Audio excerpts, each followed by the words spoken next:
From Daniel Studios in Cincinnati, Ohio, it's the Dennis Daniel Show. Tonight's guest, voice actor Vic Mignogna. And your announcer, me, Belldandy. And now, here's your host. He is Cincinnati's next big radio personality, Mr. Dennis...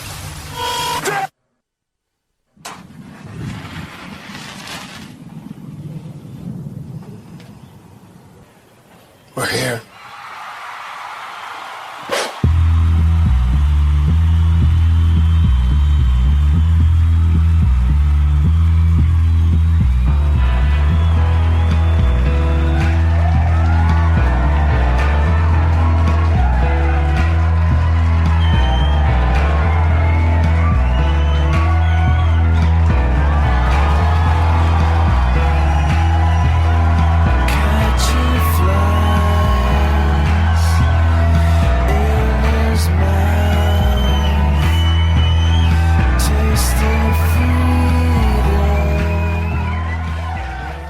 Ladies and gentlemen, children of all ages, brothers and sisters, you have followed the vultures to Blog Talk Radio's hottest talk show program, The Dennis Daniel Show.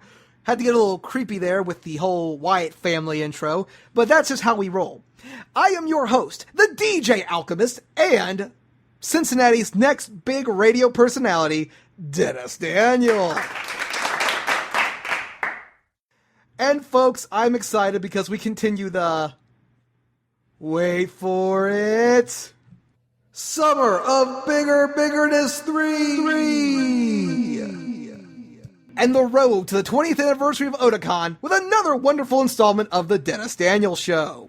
And folks, I gotta say, this is going to be an awesome interview because tonight on the Dennis Daniel Show, returning for the first time in 3 years, voice actor and composer Vic Mignogna. That's right.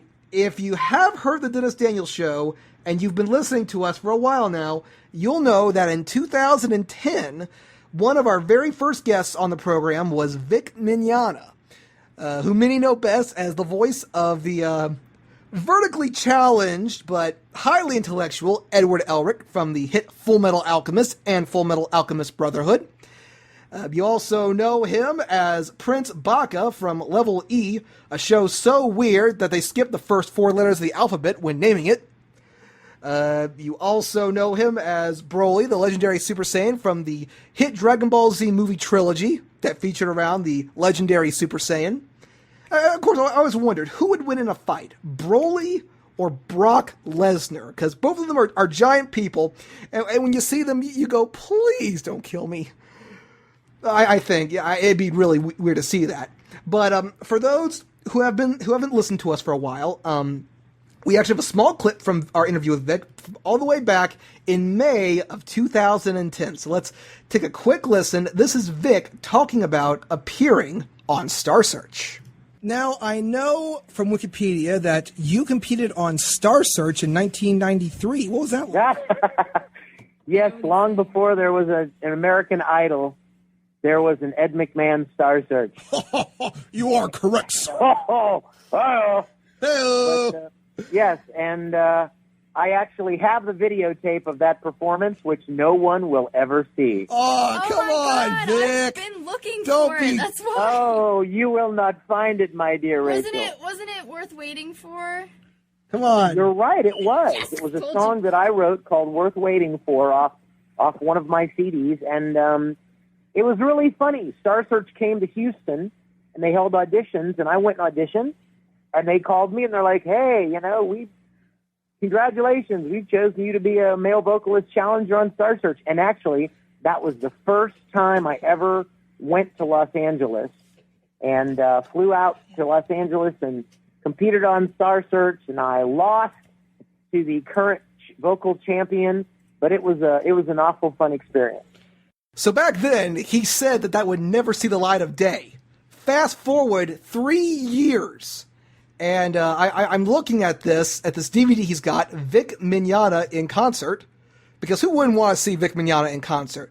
And I see down here, including Vic's appearance on Star Search in 1993. Dun, dun, dun! Oh, I think Vic's got some splaining to do about that. He said it would never air on my show, and now it's airing. What is the world coming to when you can't trust a Mignogna? I have no idea. But anyway, for those who may not know, he's also got some incredible roles, and we're going to take a few minutes to check out an awesome demo reel of some of his best-known characters. So let's take a quick listen at what makes Vic Mignogna so cool. Water, 35 liters. Carbon, 20 kilograms. Ammonia, 4 liters. Lime, 1.5 kilograms. Phosphorus, 800 grams. Salt, 250 grams. Saltpeter, 100 grams. Sulfur, 80 grams. Fluorine, 7.5. Iron, 5. Silicon, 3 grams. And trace amounts of 15 other elements. What's that? It's all the ingredients of the average adult human body, down to the last specks of protein in your eyelashes. And even though science has given us the entire physical breakdown, there's never been a successful attempt at bringing a human to life. There's still something missing, something scientists haven't been able to find in centuries of research. So what makes you think that hackjob priest with his parlor tricks is going to be able to? Bloomers, adorable! My Baka wore those when she was little. So sweet, little baby bloomers. Now, if we could return to the topic we were discussing. Here's a question. What do you think bloomers would look like on a grown woman? It's been done. Centuries ago, they used to wear them all the time. But if they did it now, wouldn't it be a bit creepy? A philosophical discussion on women's underwear. What's their problem? Can't you even take a little joke? And it was expertly executed, too. Repetition is the foundation of humor. 3 times is best. Absolutely, I agree. However, since we were interrupted, we'll have to start from the beginning now. Hey, where do you think you're going? You're welcome. You're a hero to other poor people, Fujioka. You've shown the world that even a poor person can excel at an elite private academy. It must be hard for you to constantly be looked down upon by others. Spurned, neglected, but that doesn't matter now. Long live the poor! We welcome you, poor man, to our world of beauty! And folks, that is just a tip of the Mignogna iceberg. I mean, he's done so many great roles. I'm just going to go through a couple right now. He was Berter in the Dragon Ball Z Kai remake. He was Nagato in Naruto Shippuden. He was Kinsei Ma from Kenichi the Mightiest Disciple. Fa D Flowright from Tsubasa Tokyo Revelations. Dark X Mousy from what was that show? DNA Angel, that's right. We talked a lot about that in 2010. He was also boo boo boo. You know, it's been so while since I've gone through all this stuff. It's just so amazing. I still remember half of it. He was Tenkai in Sengoku Basara. He was Ikaku Madarame Volleyball from the Bleach series. And of course he was he's one of those Oran high school kids at Tamaki. One of those kids. I tell you, those kids are weird, and we talked a ton about this last week. Yeah, you know, it got so weird. I've never seen this show in my life, and probably because I'm a dude.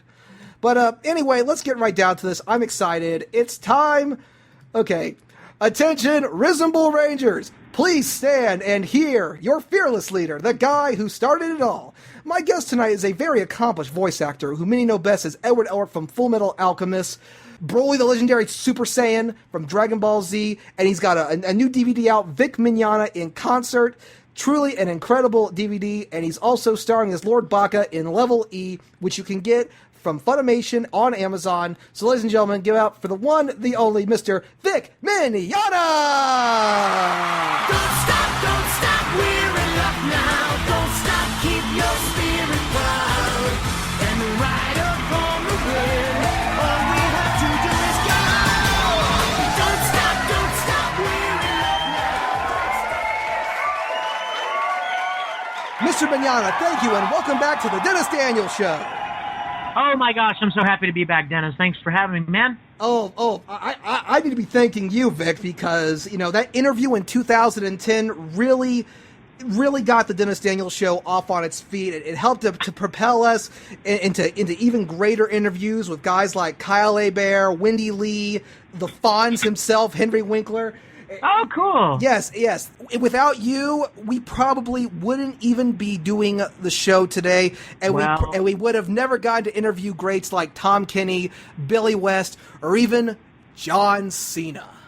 Wow. Well, I am honored to have helped start it off, my friend. Thank you so much. You had a bit of a ripple effect, and my only regret is that both John Pokemon and Rachel could not join me tonight.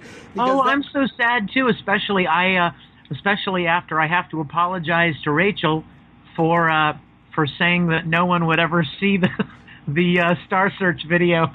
Yeah, well, what's that all about? Now all of a sudden, 2010. Oh no one's going to see the light of day of that. I can tell you that, Rachel. And all of a sudden, boom! It's on this new DVD. Well, let's be honest, Dennis. It's not all of a sudden. That was 3 years ago, and about 4 or 5 months ago, I decided I was going to release a live concert DVD of a concert that I did at Anime Matsuri last year. They had some really nice cameras and a great stage and light setup and fog machines and all kinds of cool stuff. And so I decided that I was gonna do this concert and release it. And when I started thinking about what things I could put on the concert DVD as bonus features, it just seemed like an obvious choice that I should probably put the Star Search video on there and face my fears and face my humiliation. And, so I decided to do that. But that's just one of the cool Easter eggs that just make up this incredible DVD. I mean, from what I hear from these Resin Bull kids, your clique, your horde, your brood, this is possibly even greater than any Barry Manilow concert that you could even find. Well, I don't know how excited your listeners would be to attend a Barry Manilow concert, but I will say that I'm very pleased with the way the concert turned out. There was a great turnout. There was a lot of excitement in the air. I think the music sounds good. The audio sounds good. In fact, I just did a second pressing of the concert where I've included a Dolby 5.1 mix as well. So I'm really excited about the response and the way that people have been enjoying it. And another thing that's on the concert DVD that people have really been wanting me to release for a very, very long time has been Fullmetal Fantasy, the live-action Fullmetal Alchemist parody that me and several other voice actors did years ago. Oh, could you tell us a little bit about the Fullmetal Fantasy? Well, in a nutshell, shortly after we started recording the original Fullmetal Alchemist series, I was really excited and very inspired by the show and how much I was enjoying working on it, and so I made up a little story idea whereby a grown man like me would turn into an anime character, specifically Edward Elric. And the more I started thinking about it, I thought, you never really see voice actors cosplaying as their characters, and so I asked a lot of the other Full Metal cast voice actors if they'd be interested in being a part of it. They said yes, and so we all got together one weekend in Houston, Texas, and shot Fullmetal Fantasy. I only showed it at conventions. I didn't put it online. I didn't sell it. It wasn't on YouTube. You couldn't find it anywhere but at conventions. And so it's kind of become this weird little thing that, would only pop up occasionally at events that I was a guest at. And so many people had asked me about wanting to see it, and finally I decided that it was time to make it available. So it is also on the concert DVD, and I think people would really enjoy it. If they would be interested in seeing the voice actors cosplaying as their characters, then they'll really enjoy Fullmetal Fantasy. So is Aaron doing Alphonse, or is it the new kid that's doing Alphonse? Oh, no. No. Like I said, this was right after we started the original series. There was no Maxie Whitehead. There was no Brotherhood. This is Aaron Dismuke at 12 years old doing the voice of Al. He's not in the giant suit of armor, is he? Because that'd be kind of tough for a 12-year-old to maneuver around. Well, so. I'll just say you need to watch the little short film to know the answer to that question. Travis Willingham as Roy Mustang. That's kind of a scary thought. Well, you know what? Travis would make a perfect Roy Mustang, but unfortunately, he was in Los Angeles at the time that we shot this in Houston, Texas. So, regrettably, Travis is not in Fullmetal Fantasy. Well, that's okay, because he probably would have wanted miniskirts in every character, so that's probably a blessing in disguise right there. Well, he wanted to be a part of it, and I really would have loved for him to be, but it just wasn't logistically possible. Was Wendy Powell Envy?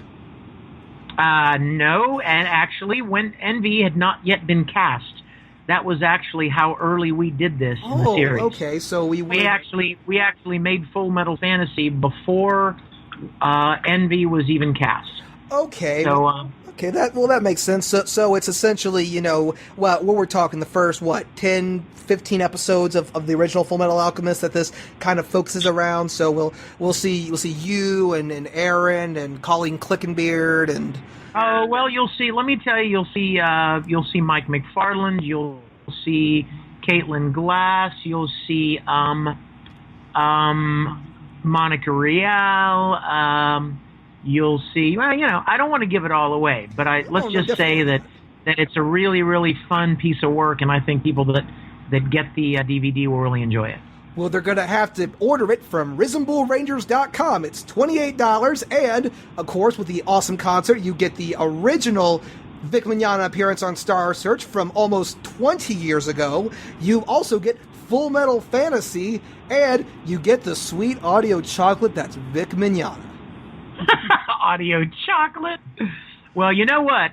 You can also get it from me personally at conventions I attend. I'll have plenty of copies of the concert at Otakon in a couple of weeks, and all the conventions I attend, I'll have it, and that's even a better place to get it because then I can sign it for them. So, you know, Vic, we might have to pick up a copy to get signed to give away to one of our fantastic listeners on the air. We're getting ready to celebrate 5 years on the air, so we got to start pushing the envelope even further, and you know, get these awesome prizes out there, because we think our fans are worth it, because they've helped make the show what it is and helped us get guys like you and Kyle Hebert and Christopher Sabat and Todd Haberdashery and again Fonzie, which we never thought in a million years would get.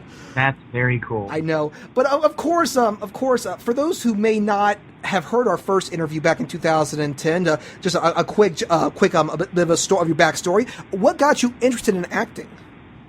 Well, I've always loved performing since I was very young. I mean, I've been acting since I was 7 or 8 years old, whether it was in church programs or school plays or community theater or drama camps. I mean, you name it. I've always enjoyed singing and acting, performance of all types, and had been doing it all my life. And when somebody encouraged me about 12 or 13 years ago to audition for a small anime dubbing company in Houston, Texas called ADV Films, I went and auditioned, and I never imagined that my life would take the turn that it has because of that.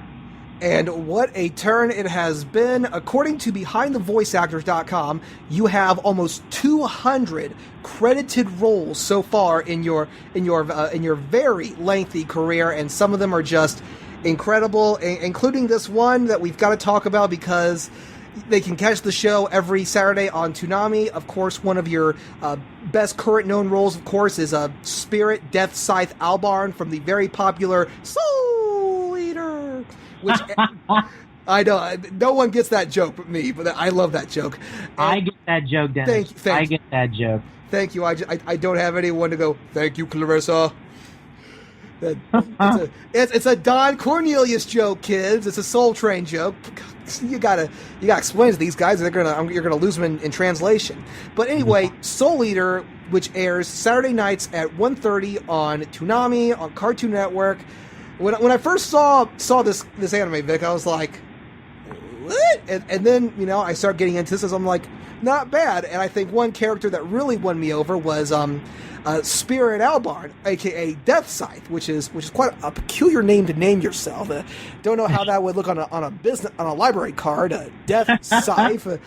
So, what's it like playing Death Scythe, and what do you think of his character as this, you know, lecherous womanizer that, kind of embarrasses Maka at every chance he gets? I love Death Scythe. I auditioned for several different roles in that show, and then I was cast as Death Scythe, and I thought, I wonder what this character's like, and because I didn't even really know anything about it, and I was really surprised how much I really enjoyed it. I just loved the character. He's so funny, and he's so strange, and I feel so bad for him. You know what I mean? Oh, I definitely. I feel bad for him because he's, it seems like he used to be really cool and really hip and really good with the ladies, and then something happened, and the poor guy just can't quite get a break. God, he's like the Rodney Dangerfield of Soul Eater. I get no respect at all. And his poor daughter doesn't give him a break either. And that's the one person you expect to give him a break. And right? I think the best clip from Death Scythe, 3 words: little baby bloomers. I get a lot of people asking me at conventions to say that. And you know what's funny is I just heard you play that in the clip, and I didn't even remember how I performed the line until I heard you play it just now. Okay, good. So if you do get, asked at, Otakon, you can go, how did it sound? Oh, that's right, Dennis played it. Yeah. Okay, awesomeness. Okay, blogtalkradio.com. This is the Dennis Daniels Show. We've got voice actor and composer Vic Mignogna on the air. Vic Mignogna in concert, now available on DVD from RisonableRangers.com. So, of course, another show that you're really known for, that you've played the lead for, and I haven't seen it yet, but I hear it's really weird. It's Level E, and it must be so weird because they skip the first 4 letters of the alphabet when naming this. I tell you what, it is weird and it's fun. So you play Prince Baka Ki El Dogra. And so tell us, what is the show like, and what's it like voicing him? Because I've seen the Funimation trailer, and their tagline is, Earth is about to get punked, so... You know what? All I can tell you about this show is, I've never had this much fun with a show. I have not had this much fun since Ouran High School Host Club. I really enjoyed playing Tamaki, and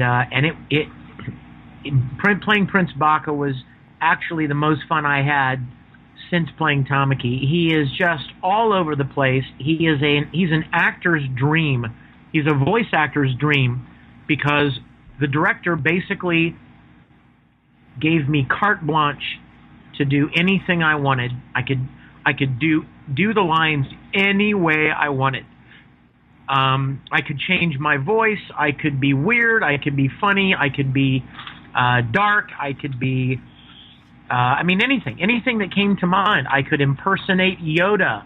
I could impersonate Captain Kirk. I could impersonate Krusty the Clown. I could go anywhere I wanted to. Tell you what, that Prince Baka, man, I'd like to buy him a drink.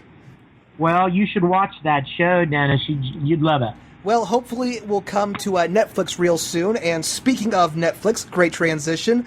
Netflix has actually just released the final 2 parts of Fullmetal Alchemist Brotherhood and the Fullmetal Alchemist movie, The Star of Milos. And of course, you reprise your iconic role of Edward Elric in both. So, what was it like? We talked about Brotherhood a little bit during our interview in 2010, and now that it's over, and before, I just want to say, I was actually much more satisfied with the Brotherhood ending than the original ending. Well, the original ending wasn't really an ending at all, if you think about it. Yeah, but then you see the Conqueror of Shambhala, and that's and by the way, spoiler alert.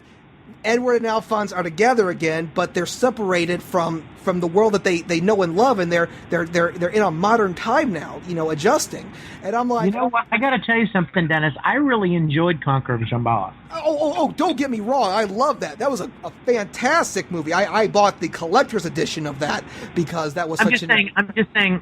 I know a lot of people really enjoyed Sacred Star of Milos, the Brotherhood movie, and yeah, it was a great movie. But there was something that I really enjoyed about Conqueror of Shambhala. Yeah, I can't seem to put my finger on it, but I just think, it was set around, pre-World War II Germany, and this was when, Hitler was still, gaining power and authority throughout the side of Germany, and Edward is in the middle of this, and it's really cool that you get first off, Edward in that is just awesome. I mean, who doesn't love that brown jacket and that I know. And you know what, Dennis, I think you just hit on it. I think it was the historical setting, seeing Ed and Al, who are from a completely different dimension, and time and place, and seeing them in the midst of a historical period in Earth's history, I really liked that a lot. I think that may be what it was that I liked so much about Shambhala. Yeah, it was a really cool movie because it was like with Italia. You even got a small history lesson about World War II and how Hitler was slowly building his rise to power. The only downside was that Edward didn't team with the guys from Hogan's Heroes. that would have been funny seeing Ben Crane. Hogan, Elric. No one escapes from Stalag 13. I miss Richard Dawson. But anyway, so what was it like working on the Star of Milos, and what was it, and and what was it like, getting ready to wrap up Brotherhood, which again, one of those anime that just knocked it right out of the park, out of the water, home run, it's out of there. So what was it like working on the conclusion to the Star of Milos and or the conclusion to Brotherhood and working on the Star of Milos? Well, the full title is the Sacred Star of Milos. I want to clarify that so that nobody out there gets mad at us for saying the title wrong. Hang on, if Netflix screwed that up, I'm going to be so mad. Yeah, it's the Sacred Star of Milos, and I really enjoyed the movie, although at the same time it was rather bittersweet because I knew that Fullmetal Alchemist was coming to an end for me, and after all the years of getting to play that character in the first series, and then the video games and the OVAs and Conquer of Shambhala, and then all of Brotherhood and the OVAs, and and then Sacred Star of Milos was probably gonna be, the end of Fullmetal Alchemist. So it was rather bittersweet. I really enjoyed it, but at the same time, it was sad knowing that there probably wasn't going to be any more. Yeah, makes you want to shed the tears. Yes, tears. Oh gosh, but you know what? Brotherhood. When I saw that ending, I was like, yes, that is how the show has to end. It was just, they're both back together. They're getting ready to start a brand new adventure. Everyone's happy. Well, except for everyone that died, who probably aren't very happy. Yeah. But and that was really cool. That right there, the curtain call, that was just, it was beautiful. And when I saw that, I had to stand up and applaud. It was beautiful, man. Well, Brotherhood was based on the manga. Yeah. And when Arakawa finished the manga, she when they decided to base Brotherhood on the manga, Arakawa knew that she was going to be, writing an actual conclusion and bringing the manga to an actual legitimate ending. And she did a wonderful job doing that. Absolutely did a wonderful job. Oh, beautiful, beautiful, man. Just tear in the eye, man. That was beautiful. And of course, now that Netflix has uploaded the rest of Brotherhood, you can watch all 4 parts. That's a ton. I mean, you've got the original Fullmetal Alchemist, you've got Brotherhood, and the Sacred Star of Milos. So you've got tons of FMA to watch over and over and over and over. Yeah. That is a Full Metal marathon right there. Oh, and for those who have never seen it, now's your chance. For those that want to relive the awesomeness that was Edward Elric and the constant short jokes, now you can relive it. Oh gosh, I actually wrote a list of my favorite Edward Elric is so short jokes, but I'm going to put those to the side. I remember at a panel at Otakon, one fan asked you how short was Edward Elric, and I hate to be the one to tell you this, but I get up and I shout, Edward Elric is so short you can see his feet on a state alchemy license. and then you go, shut up! Security! Get that guy! Yes. Now, are you going to be at Otakon this year? Yes, we are proud to announce that Otakon is partnering up with the All Taste Explosion once again to bring you coverage of the fantastic 3-day weekend and interviews with some of your favorite voice actors in what we call the Otakonathon 2013. Oh, cool. So, yes, we are going to be there, and of course, you're going to be there, which, this is your first Otakon in what, 3 years, actually? Yeah, I guess so, yeah. Hey, you're a very high, in-demand con guest, my friend, so of course I understand that all these other cons would want you, like, you just went to one in Guam. I'm like... Yeah, I did. It was a nice, long trip over there, but... it was a wonderful event. It was called Anime Recon, and they had a great turnout, and we had a wonderful time over there with the anime fans in Guam. Well, of course, it sounds like a whole bunch of fun, and I assume that there are a whole bunch of YouTube videos of you over there, and maybe even one of you sucking some helium and saying Ed lines in funny voices. I just saw that today. That is some of the funniest stuff I've ever seen that you do. That was a long time ago. Wow, that was at a convention in Alaska with Colleen Klinkenbeard. Yes, so of course, Otakon, I've been to several Otakon myself, and of course you've done several yourself, so what can we expect from Vic Mignogna at Otakon 2000 What? Okay, let me try that again. So what can we expect from Vic Mignogna at Otakon 2013? Well, I don't have any secret special surprises except to say that I'm very, very excited to be seeing the fans in the Baltimore area again. Otakon is definitely one of my favorite events to attend, so I'm looking forward to being back there.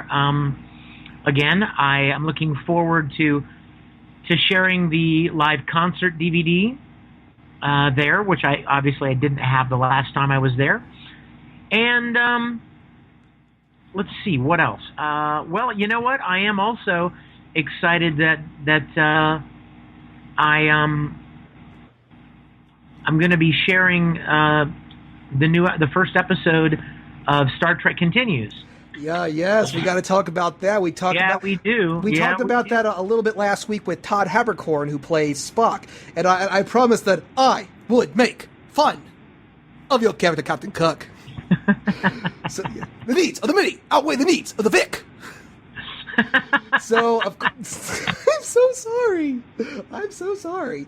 But, of course, you play Captain James Tiberius Kirk in Star Trek Continues, the fan-made promotion video by you. So tell us, what's it like, playing Captain Kirk, a guy who has resonated in science fiction pop culture for many, many decades, and now you're doing this role where you're playing the infamous captain, and what do we need to know about Star Trek Continues? Well, what I can tell you is that it is a childhood dream come true for me.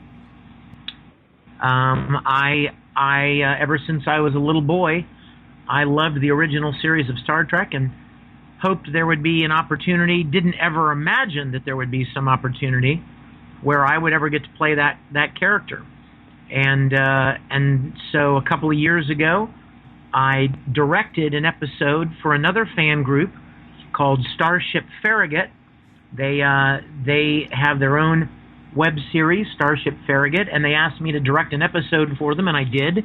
And we really hit it off and became good friends, and we decided that we were going to partner up, and we acquired a nice big building in Jacksonville, Florida, where we rebuilt all of the original Star Trek series sets. We built them in exactly the same shape and orientation and floor layout, floor plan as the original soundstage. And then in January, this past January, we got together and we shot our first premiere episode called Pilgrim of Eternity. And we premiered it at Phoenix Comic-Con a couple of months ago, and then it went online, and it's been doing extremely well, getting a lot of attention, and I think I can safely say that it is without question the most accurate and authentic recreation and continuation of the original series of Star Trek that anyone has ever done. Well, if you're in it, I have to agree, Vic. It does sound like a great thing, and of course you play Kirk and Todd Haberkorn plays Spock, and I gotta tell you, Spock looks. Ooh, he looks pretty good for Spock. Todd is a rather young Spock, but he is a great actor, and he does a great job with the character. And then when you add on top of that the fact that the original actor who played Scotty is named James Doohan, and his son, Chris Doohan, is playing his father's role. Awesome. And when you add to that the fact that Grant Imahara from Mythbusters is playing Sulu. Oh, my. And when you add to that the fact that we have a guest star from the original series reprising the same character that he played in an original series episode 40 years ago, there are a lot of great surprises. Marina Sirtis, who played Counselor Troy in Next Generation, she is the voice of our computer. Wow. We have a lot of great surprises, and I would love to encourage your listeners to check it out. Oh, gosh. So who have you got playing the Dr. Bones? A gentleman named Larry Nemechek, who is well known in the Star Trek community, is playing Dr. McCoy. I just had a really weird mental thought in my head going, damn it, Ed, I'm a white boy from Norway, not a mechanic. I'm sorry. I promised Todd I'd bust your chops about all I'd bust your dilithium crystals about all these Star Wars puns. Oh no, that's absolutely fine. So you even do the space, the final frontier. Absolutely. These are the voyages of the Starship Enterprise. Our 5-year mission to seek out new life on other planets, to boldly go where no man or manana has gone before. Okay. I'm done busting the Star Trek chops. I'm done. But it does sound like it's incredible, and we will be more than happy to plug this on our website at alltastexplosion.com. And please do.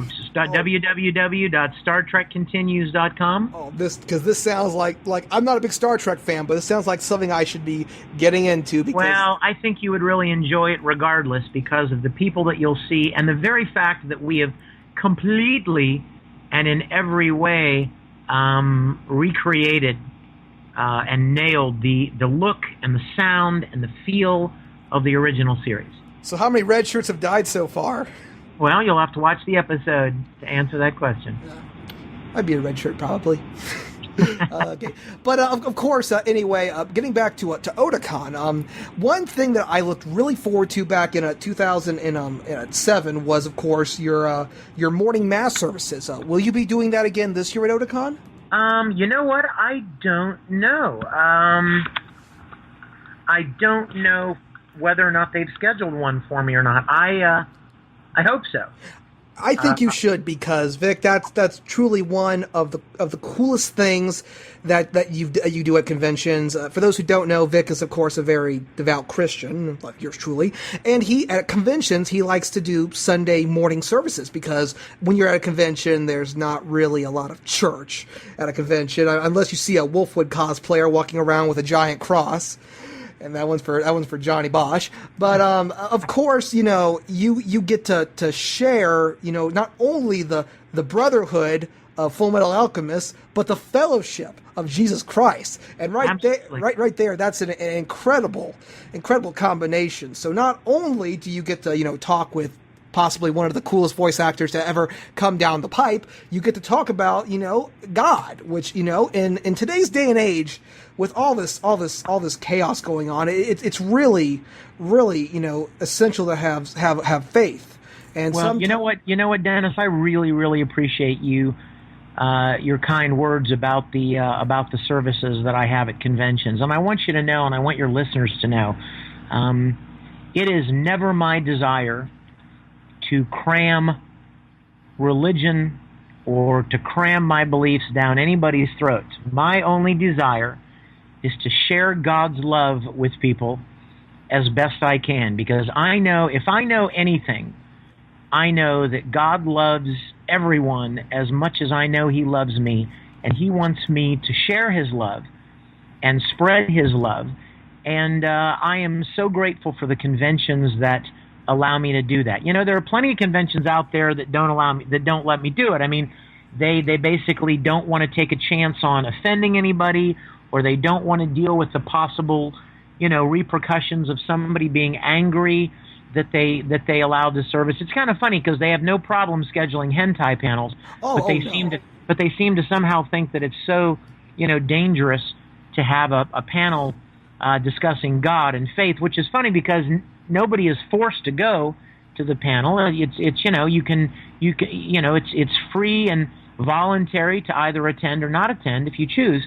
But I'm very, very grateful for the conventions that schedule those for me, because I love doing them. And I know that I've done them at Otakon in the past, but I haven't seen the schedule yet, so I don't know if they've scheduled one for me this year or not. I hope so, though. Well, I hope so too, Vic, because it's a really great panel. A lot of people don't like getting up at 9 a.m. on a Sunday at a convention, but if there is one reason to go, it's to, if you are a Christian and like anime and like going to conventions, this is one panel you should definitely check out, because it's an open forum panel. You talk about, you read from the Bible, you let people share their stories, and that's really, a really cool thing that you get to, do this, especially when Christianity has just taken so many hits in the last couple of months, especially with our good friends at the Westboro Baptist Group. And by the way, I don't want to get political on anyone's butts, but those guys are idiots. Yeah, they are. And you know what? People have written me a few times and asked me, what do you think of the Westboro Baptist Group? And I told them, to be honest with you, I don't know anything about them. And they wrote me back and told me something about them, and I can tell you without even knowing them that it does not sound like they represent the God of the Bible.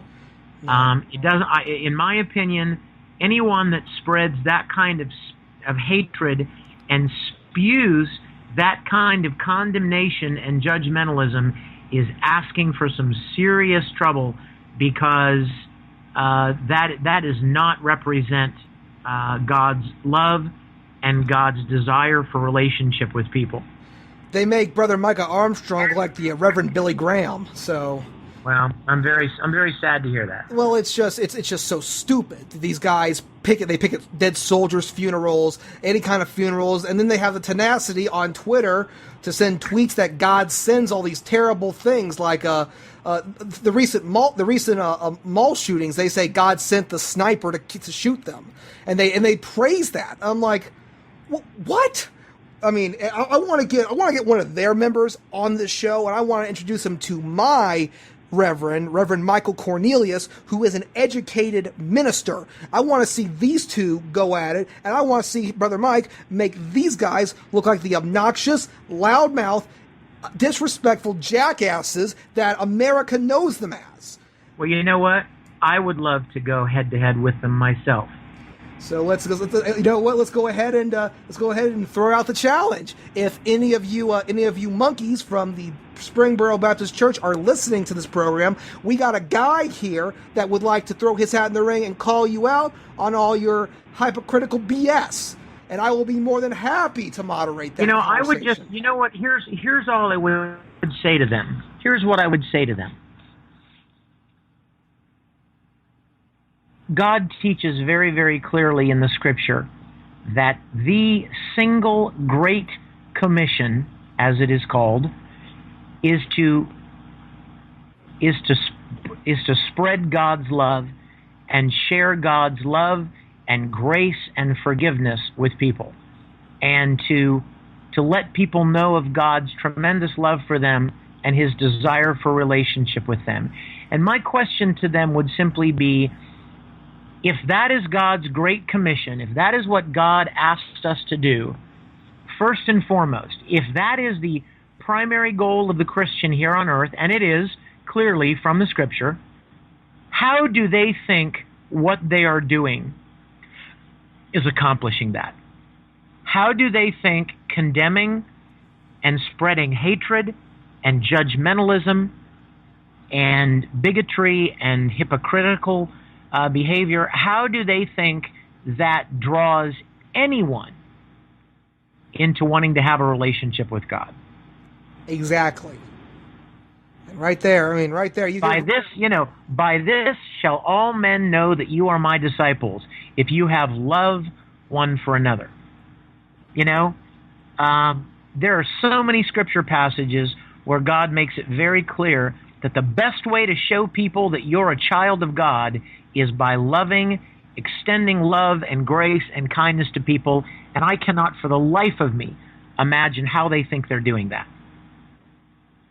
I would just love it if you and my grandpa just sat in the same room talking about God, because he is a very devout Christian as well. It would be just incredible watching you two just talk about God. I mean, I just because he's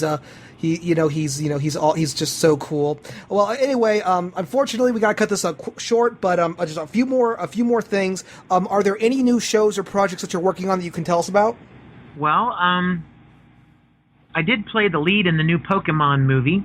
Ooh, that's right. That's Kyurem and the Sacred Sword. Yeah, Keldeo. Oh, Keldeo. Yeah, Kyurem is one of the characters, but I play Keldeo, and I just I'm playing a couple of roles in a couple of other shows currently that I'm not allowed to talk about yet. I did play characters in a couple of shows one's called Nura.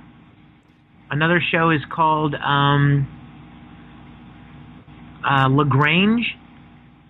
I did some voice work for an upcoming release of a very popular video game I can't talk about yet. And of course, we're still continuing Naruto and Bleach. There's a new Digimon series coming out. There's a lot of stuff going on. You can't go wrong with Digimon there. You can't go wrong with that show. And then in addition to all of that, of course, we're working on our next Star Trek episode. And all of the convention appearances coming up. And yeah, that sounds pretty cool. If you get William Shatner to say that your show is incredible, I think, you know what? Game over right there. Game over. Everyone's got to tune into Star Trek Continues if you get Shatner to say you're awesome. Well, yeah, I'm waiting for the right time to let Mr. Shatner know about what we're doing, and but at the same time, those of you out there, if you have not yet seen it, please check it out. And not only that, but let your friends and family that you know enjoy Star Trek check it out. I know that everybody's got an uncle or a dad or a grandpa or a neighbor or a school professor or somebody who loves Star Trek. So let them know about StarTrekContinues.com.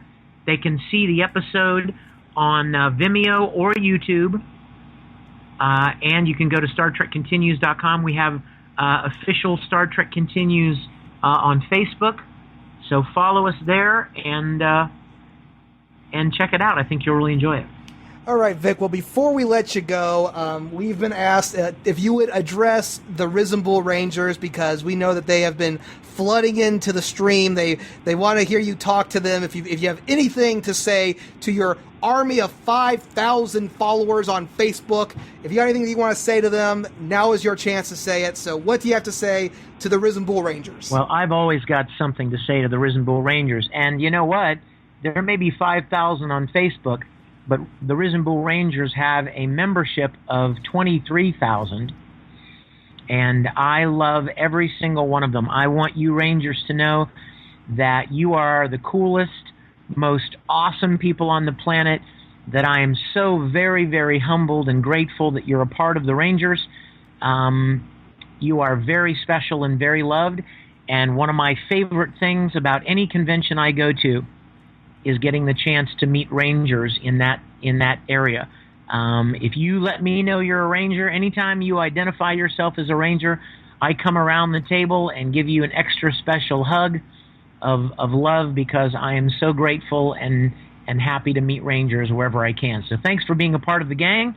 Thanks for being an awesome member of this great club, and I will look forward to seeing you hopefully very soon at a convention. Yes, guys, check out Vic Mignogna at Otakon. It is going to be the biggest party of the summer because Otakon is hitting its 20th anniversary August 9th through 11th at the Baltimore Convention Center in Baltimore, Maryland. Check out RisenBullRangers.com and order the all-new Vic Mignogna in concert. Special awesome DVD, awesome concert, the Fullmetal Fantasy short film, Vic's first appearance on Star Search in 1993, 20 years of awesomeness. They've also got an advanced alchemy cookbook, which which you can transmutate some fantastically delicious treats. And check out Fullmetal Alchemist seasons 1 and 2 on Netflix, Fullmetal Alchemist Brotherhood, and Fullmetal Alchemist: The Sacred Star of Milos. Right there, you already got like 100,000 in views on Netflix. Check out Level E, which is available for purchase on Amazon.com from Funimation. And Vic, again, thank you so much for being on the show. Again, you are always a treat to have, and we're going to have you back on, hopefully within another 3-year period. Let's not make it 3 years, let's maybe make it a year or so. Well, my pleasure, Dennis. Thanks for having me. I'll look forward to seeing you at Otakon, and I'll look forward to seeing all of your listeners out there very soon. And until we see you guys down the road, this is the Dennis Daniel Show saying from the bottom of my heart, Edward is a short jerk. Good night, everybody.